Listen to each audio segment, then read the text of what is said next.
జిఎన్టీవీ Telugu news కు స్వాగతం.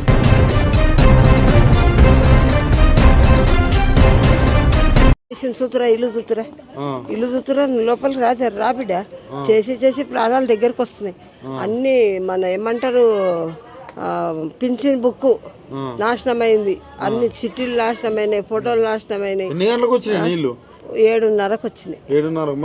ఎవరు చెప్పాలి మీకు చెప్పలేవు, లేకుంటే పోలీసు వాళ్ళు వచ్చి చెప్పుదురు.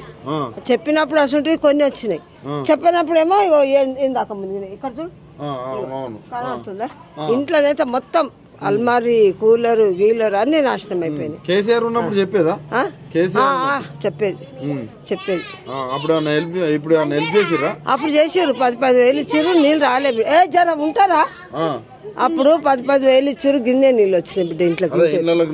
కొన్నే వచ్చినా మళ్ళా 10,000 ఇచ్చిండు, మళ్ళా రేషన్ ఇచ్చిండు. ఇప్పుడు మాకు ఏది గతి లేదు. కనీసం ఎవరైనా వచ్చి అడిగిరా ఎట్లా ఉన్నారమ్మా?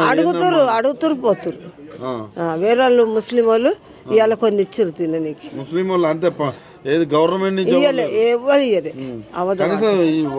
శుభ్రం చేసి ఏం చేయలే, మేమే చేసుకుంటున్నాము. చచ్చిపోతున్నాం చేసి బట్టలు చూడు, పిండుడు వేసుడు ఇదే సరిపోయింది మాకు. ఇంటి ఆ రోజు నీళ్ళు వస్తే ఎక్కడున్నారు? ఏడా మీద వచ్చినాం, తిండి లేదు, మన్ను లేదు, మశానం లేదు. నిన్న కూడా 3 గంటలకు గింత తింటే ఇవాళ గింత తిన్నా. ఇప్పుడు గవర్నమెంట్ వచ్చి భూ ఇయ్యలే, రాలే నాన్న, గవర్నమెంట్ వాళ్ళు రాలే. ఎట్లా ఉంది రేవంత్ రెడ్డి పరిపాలన? ఏం పరిపాలన ఉన్నోళ్ళం చేస్తున్నాం. అరే పట్టకుర్ర అంటే మళ్ళీ అట్లే జరుగుర్రు అక్కడ.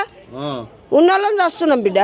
విన్నా ఏం రేవంత్ రెడ్డి ఉన్నోళ్ళని చంపుతుండు. ఇంకా అది గోడ కట్టినుంటే నీళ్ళు రాకపోవు కదా, అట్లా కూడా కట్టియలే. అంటే ఇప్పుడు అది గోడ కట్టరంటే ఇక్కడ వరకు ఇల్లు ఇట్లా వరదలు వస్తున్నాయి, ఇల్లు తీసేస్తాం. మరి అప్పుడు ఎందుకు తీసేయాలి? ఆయన ఉన్నప్పుడు పాపం.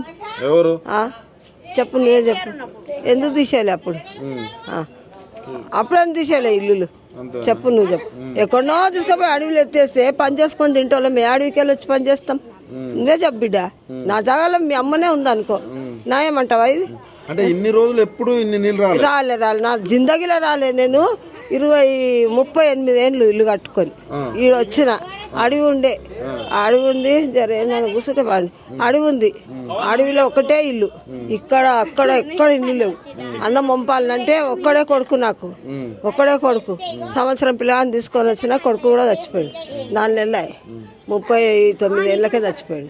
కనీసం 100 రూపాయల సహాయం చేసిరా రేవంత్ రెడ్డి? చేయలే నాన్న, ఏం చేసిండు చెప్పును. అరే మాట్లాడనిస్తారా? మీరే మాట్లాడుకుంటారా?